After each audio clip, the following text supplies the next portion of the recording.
Muchas gracias por acompañarnos. Profesor Ricardo Seinteufus, bienvenido a Acento TV y Acento en general. Usted estuvo con nosotros hace unos años en una primera entrevista. Exactamente. Gracias por la invitación. Mucho gusto. Bien, hay que decir, ¿verdad? Haciendo honor a la verdad, que su vocación y su profesión originales son la de la enseñanza, ¿verdad? Profesor universitario. Sí, la docencia y la investigación. Y la investigación. Sí, yo tengo 31 libros publicados con reediciones, en varios idiomas, y yo trabajo mucho con organizaciones internacionales. Sí, y dice que usted es doctor en Relaciones Internacionales por el Instituto de Altos Estudios Internacionales de la Universidad de Ginebra, en Suiza. Exactamente. Profesor universitario y fungió como representante especial de la Organización de los Estados Americanos, OEA, en Haití. Exactamente. O sea, eso no fue un nombramiento estatal de gobierno. No, eso fue un nombramiento del secretario general de la época, José Miguel Insulza. Ah, el señor Insulza. Sí, que invitó al gobierno brasileño a presentar un nombre para ir a Haití. Entonces me invitaron, yo no tenía mucha propensión a hacerlo porque esto fue en 2008, porque había estado en Haití en 93. Y vine a Haití por la primera vez, yo pensaba que llegaba al Caribe, pero llegué a Haití, que es un poco distinto, ¿no? Es un poco distinto. Y me quedé ahí cuando había el golpe de Raúl Cedras contra Aristide. Y debería quedarme durante 4 meses como observador del no respeto, de respecto a los derechos humanos. Fue la primera y la única misión juntamente ONU-OEA. Y después, pasado 3 semanas que estaba ahí en Haití, 2 semanas en Puerto Príncipe, 1 semana en Cabo Haitiano, yo había perdido 11 kilos. Yo no estaba gordito como ahora, estaba flaco, fíjese, perder 11 kilos. Y entonces fui repatriado a Brasil por una enfermedad desconocida. Cuando llegué a Brasil, fui aislado en una parte de un hospital para enfermedades tropicales. Me quedé ahí durante 5 días, hicieron todos los exámenes, hasta que el médico me dijo, puede irte. ¿Cómo puede irme? No, está bien. ¿Pero qué pasó? Tú tuviste, no va a creer, pero tú tuviste un estrés psicológico. Y la única manera de arreglar esto es salir de donde tú estabas, tú no dominabas, tú no creías, tú no aceptabas. Y la única manera de terminar con eso es marcharse. Entonces, yo tuve un gusto amargo en la boca, en el corazón, de no cumplir la misión que yo quería hacer en Haití. Entonces escribí un pequeño libro que salió en 94, que se llama Haití y la soberanía de los dictadores. Porque se discutía mucho en la época si se podía intervenir o no. Había la contradicción entre la soberanía del pueblo y la soberanía de los dictadores, ¿no? Y después, durante 10 años, me quedé lejos de Haití, haciendo mis cosas en la universidad. Y fui vicepresidente del Comité Jurídico Interamericano de la OEA. Hasta que en 2004, yo cuento en el otro libro, Brasil decide enviar tropas a Haití, contrariando princípios constitucionales, el histórico de la política exterior brasileña, no siguiendo los pasos de México, que no acepta, y de la CARICOM también, que no acepta intervención por razones estrictamente constitucionales, políticas, electorales. Pero hubo una decisión del presidente Lula de enviar tropas. Y Brasil ha traído con él Argentina, Uruguay, Chile estaba allá, ¿no? Y otros países. Y ahí me llamaron, porque yo era uno de los pocos, quizás el único brasileño, que tenía interés en Haití, que había escrito un libro sobre Haití, un fracaso total editorial, no vendió a nada del libro, nadie se interesaba. Yo intenté regalar a mis alumnos el libro, la gente no quería, Haití estaba fuera, hasta hoy, ¿no? Es muy difícil, Haití es una cosa muy lejana para la opinión pública brasileña, incluso para la universidad. Y mucho desconocimiento, mucho. Yo incluso, ¿no? Entonces, finalmente fui invitado y decidí aceptar y venir para esta experiencia que me marcó para siempre, porque voy a estar ahí en 2009, la cosa está yendo bien, hasta fines de 2009 teníamos en el Core Group, o sea, el Grupo de Coordinación de la Comunidad Internacional, empezaban a estudiar la manera de salir de esta crisis, cuál es el modelo de salida para marcharnos de Haití, cuando el 12 de enero ocurre el terremoto. Y el terremoto cambia todo, porque, claro, nadie lo esperaba, pero además nadie está preparado para tener una catástrofe de dimensiones humanas, económicas, psicológicas. O sea, que usted estaba en Haití cuando ocurre el terremoto. Pasa lo seguinte, yo llegué en Haití fines de 2008. Fines de 2009 me dijeron, tienes que salir de vacaciones. Entonces me fui a Cuba, que no conocía Cuba. Volví a Haití inicio de 2010. Y ahí tenía que tener un mes de vacaciones. Y el 5 o 6 de enero me fui a Brasil. ¡Wow! Por poquito. Sí, y yo estaba en Brasil en mi casa cuando me llamaron y me dijeron, qué bueno que conteste el teléfono, el celular brasileño. Yo digo, ¿pero por qué? Ah, porque hubo un terremoto en Puerto Príncipe. Y qué bueno que estaba acá. Bien, eso fue el martes. El miércoles me fui a Porto Alegre, el jueves venimos con un avión, el primer avión brasileño con bomberos. Y llegamos a las 2:30, 3 de la mañana en el aeropuerto de Puerto Príncipe, que los americanos habían puesto en funcionamiento. Y llamé a una amiga para ver cómo estaba la familia. Y me dijo, una tía se hirió, pero está todo bien.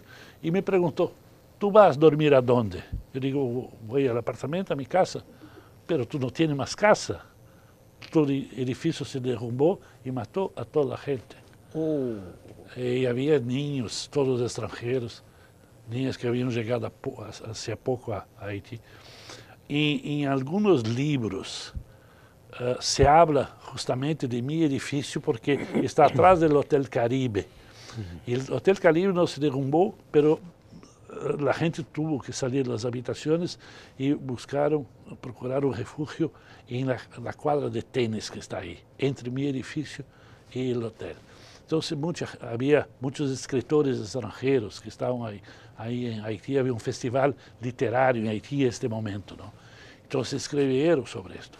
Y ahí empezó una experiencia para mí que marca para todos, siempre, ¿no? Sí. Porque tú escapas de una situación así. Yo volví a Haití el viernes por la mañana, estaba llegando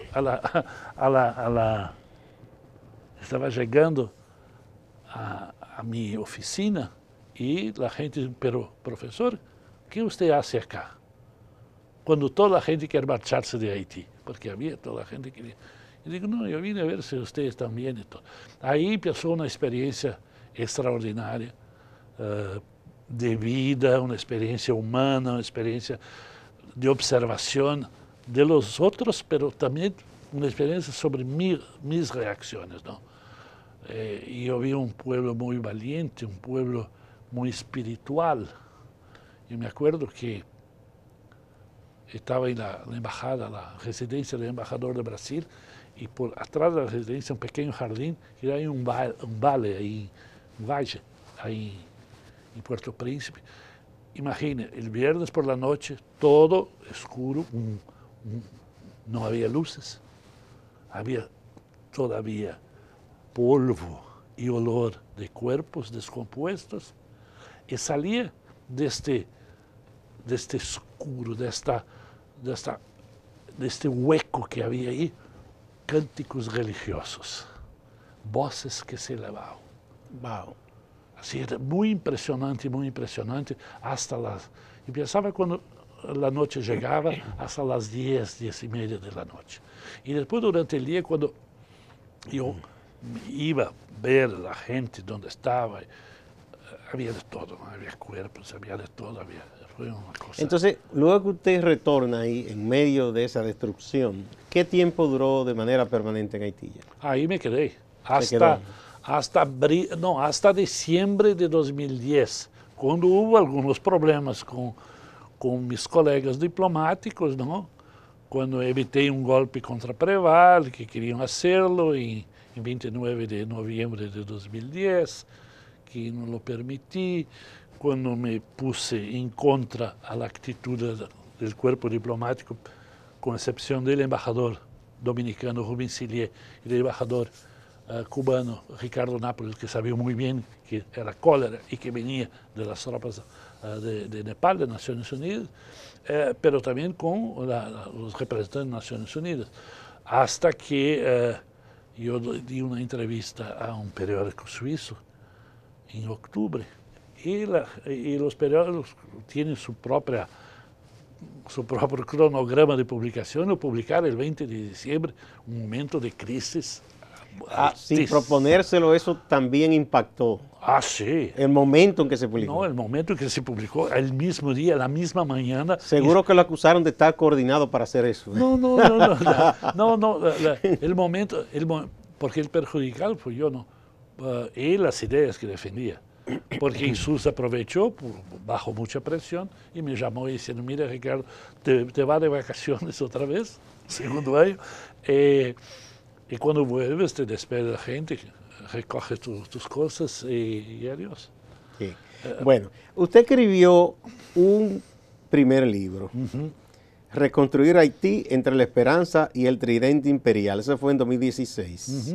Que es una versión en español de otro libro, Haití, Dilemas y Fracasos Internacionales del 14. Exactamente. Bien, yo recuerdo que cuando se puso en circulación, usted estuvo aquí, lo entrevistamos antes. Exactamente. ¿Por qué en el otro libro usted tocaba el tema del cólera? Porque usted entendió que en sí mismo el problema del cólera debía explicarse en un libro relativamente extenso. Porque, ¿qué le motivó a hacerlo? ¿Verdad? Desde ese momento hasta ahora que aparece el libro, ¿qué ocurrió? Bueno, ¿qué ocurrió? Es que hubo un escándalo, una actitud escandalosa de Naciones Unidas que yo después voy a describir. Pero sobre todo, que la literatura sobre el libro, sobre el cólera, es muy, muy pobre. Había un libro de un médico americano, Friedrich, muy bueno, el río colérico, el río envenenado, ¿no? Cosas así, pero que nunca fue traducido, y es un médico... ¿Y trataba sobre lo que ocurrió en Haití? Sí, sobre el cólera en Haití, pero sobre ese famoso arroyo Meia que va a desembocar en Río Artibonite. Pero es un médico hablando de un problema sanitario, punto. Y yo veía que había este aspecto muy importante. Y había otros aspectos que ellos no trataban. Entonces yo fui a hablar con el presidente Priver, que es presidente provisional de Haití, y dijo: presidente, yo creo que el Estado haitiano debería tener un libro blanco sobre el tema. Si usted no tiene condiciones de negociar con Naciones Unidas, indemnizaciones o cosas, pero al menos sobre los hechos. Y él dijo: muy bien, Ricardo, ¿tú puedes hacerlo? Puedo. Entonces, ayudado por un médico francés, Renaud Piarou, que fue el primer a identificar que se trataba de una cepa que venía de la base nepalesa de Mirbalais. ¿Ese médico estuvo en Haití investigando? Sí, los primeros días, o sea, el 20-21 de octubre, cuando se confirma que es cólera, la embajada francesa en Puerto Príncipe, el gobierno haitiano llaman a alguien epidemiologista muy conocido. Es un especialista. Es especialista en la Universidad de Marsella. Ahora está en París. Él viene especialmente y hace sus investigaciones, sus testes y llega a esta conclusión. Esto no le gustó para nada a Naciones Unidas. Bueno, yo sí recuerdo que en esos momentos, cuando en Haití medios o personas públicas hablaban de eso, les restaban credibilidad fuera de Haití. Decían: esto son cosas de los haitianos, porque decían que eso fue de Naciones Unidas llevado allá por los soldados. Y trataban de restarle valor a esa explicación. Porque hubo, si hay posibilidad de definir un complot, hubo un complot entre el gobierno haitiano, que estuvo callado, no puedo hablar nada. Una vez Preval dijo, y la primera vez dijo: esto es una enfermedad importada. Y ahora se pregunta: ¿de quién? ¿De dónde? Pero él no fue más allá. Entonces, el gobierno haitiano, todos los presidentes, Preval, Martelly, Priver, Jovenel Moïse, nadie lo hizo. Nadie tomó una posición clara sobre los hechos. Entonces, yo pedí ayuda, porque yo no soy especialista, no soy médico, a Renaud Piarou, que me ha ayudado mucho con los hechos, porque el cólera surgió de una manera tan violenta como si fuera una explosión, un tsunami, matando a la gente, a decenas de gente, centenares de gente. O sea, no, el cólera no fue traído por una persona. Eso fue una explosión colérica que ha traído una tropa de militares, que los desechos físicos de estos señores eran echados directamente, sin ningún tratamiento, en los ríos. Que además eso es una agresión ambiental de por sí y sanitaria. Sin duda, sin duda. Entonces, es un desastre sanitario que se prepara y que se desarrolla de una manera fulminante, ¿no? Porque se mata en pocos tiempos miles de gente. Y se va por todo el país, incluso acá en Sí, aquí llegó también en ese momento. Sí. Se murieron 490 dominicanos. Y es un desastre, o sea, sanitario, pero también es un desastre moral y un desastre político de Naciones Unidas. ¿Por qué? Porque cuando Piarou dije, mira, aquí empezó, Naciones Unidas cerra la base de Birbalé, aquí nadie entra, nadie tiene autorización para entrar, y aquí no pasa nada. No hay nadie con vómitos, no hay nadie con diarrea, no hay nada. ¿Y hizo silencio Naciones Unidas ahí? No, denegó que tuviera alguna responsabilidad. Y hay fotos de algunos periodistas, colegas tuyos, que fueron ahí. Hay un haitiano, hay un colombiano, un venezolano, hay un americano que fueron y sacaron fotos y vieron los trabajos que estaban haciendo para desviar los tubos que enviaban directamente los desechos al río. Entonces, Naciones Unidas toma esta posición, incluso por un acaso, el 28 de octubre, yo estaba en la oficina con Edmond Moulet, que es el representante de Naciones Unidas, y él recibió informes diciendo que había manifestaciones afuera de las bases, diciendo, a Bami no está, abajo el cólera, o sea, y él me dijo, ahora me pregunto si yo tengo que evacuar los nepaleses de la base. Yo no voy a hacerlo, porque si no es un reconocimiento que ellos son los culpables. Yo voy a poner más seguridad en torno a la base, pero no voy a hacerlo. Para no bueno, vamos a ver, seguridad para aislarlos a ellos del resto, pero no se tomaron, aunque fuera en silencio, con el grupo de Palestina, no se tomaron medidas de tipo sanitario, médico. Se abrieron entonces los CTC, el Centro de Tratamiento del Cólera, reforzaron las equipos médicas, pero había una característica, este vibirión colérico. Es un flagelo que se mueve muy rápidamente y ataca de una manera fulminante. Un adulto moría en 4 horas de tiempo. Wow. Perdía 30% de su masa corporal en vómitos. Fíjense, en 4 horas. Se deshidrata rápido. Totalmente. Si no recibe inmediatamente un suero, socorro, se muere un niño en 2 horas, moría. Wow. Entonces, la estadística macabra que yo llamo, de 10.000 muertos, está muy abajo de lo que realmente ocurrió, porque esta estadística es solamente sobre la gente que fue afectada por el cólera y fue a buscar socorro y murió. Pero los que ni siquiera llegaron a ir no se mencionan. No se menciona. El dato oficial es que fueron 10.000. Pero está muy por encima de la realidad. Por abajo de la realidad. Sí, o sea, digo, la realidad está muy por encima.